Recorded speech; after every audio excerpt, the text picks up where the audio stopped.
So Hawthorne and our other super themes come with multiple footers that you can use. There's a default footer that we have, this guy down here, and then we've designed some other ones that you could easily use for your footer if you would like.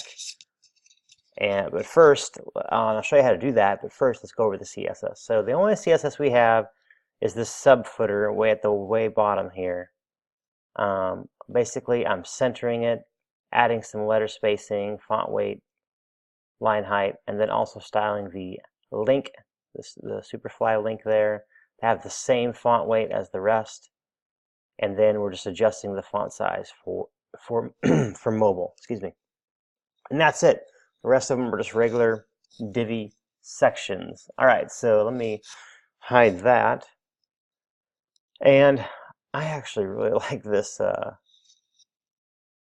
this yellow one. I think I want to use that. And so it's yeah, let me go ahead and try to let me find that one. So what you want to do is you want to identify which footer you want to use. So this one's called footer 3, but this one's special. We actually have two footer 3s because this is the original footer 3. This is the exact same, just color difference. So I think I called it footer 3 alternate, something like that. So you got to go to your Divi library back here,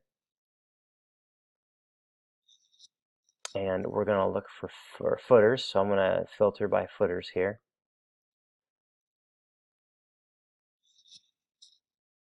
Wait for this. This is a massive multi-site.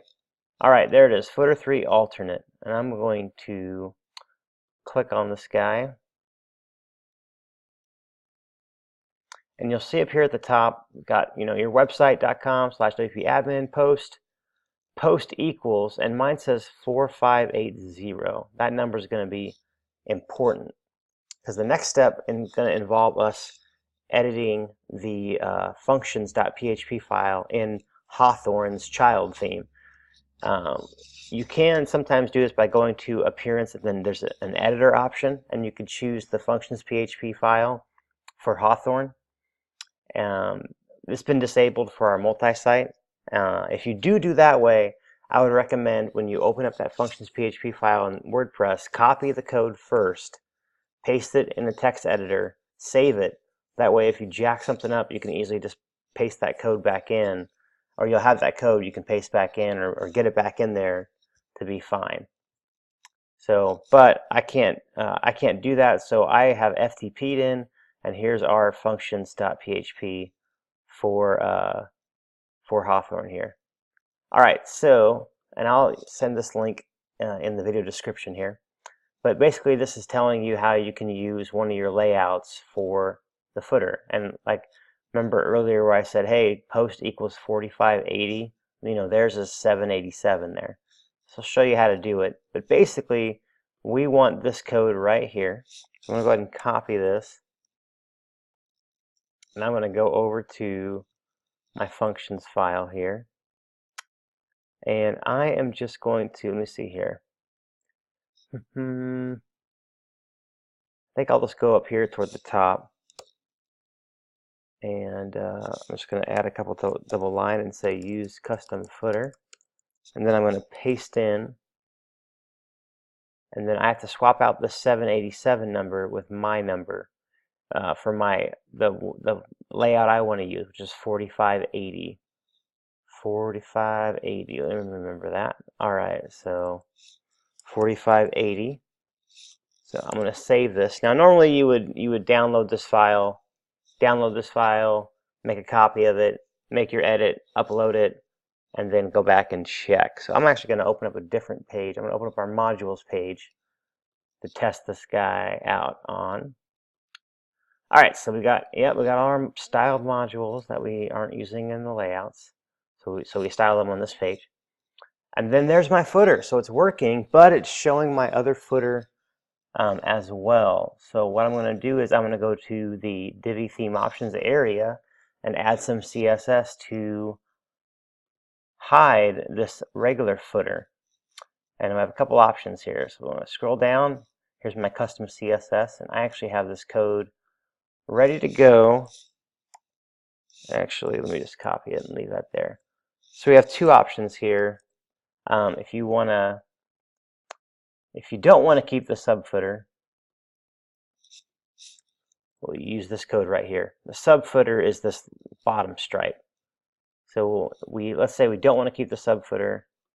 This is the code that I'm going to put in. I'm going to go ahead and save this guy.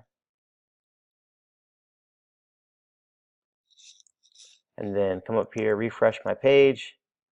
And now we just have that footer, nothing else. It'll be like this on all our pages and post or whatnot. But if we do want to keep the subfooter, then this is the code that we want. Wait for that to save and then refresh our page. And now we have that subfooter down there. So that code will be, that CSS code will be in this video's description on YouTube. So make sure to grab that. That is how you swap out the default footer for a footer that you can now I can go into that footer, right? I can go to my Divi library.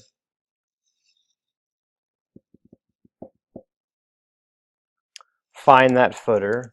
Let's see here, footer 3 alternate.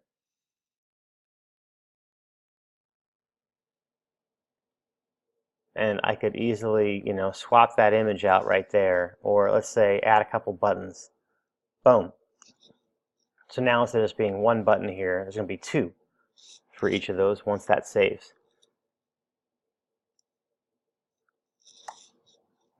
So there we go. Now we have two buttons down there. Or you could, so it's just a more versatile footer than what you had before with the default one. Default one, you got to go to appearance widgets, and there's, that's just not ideal all the time, or it's somewhat limiting.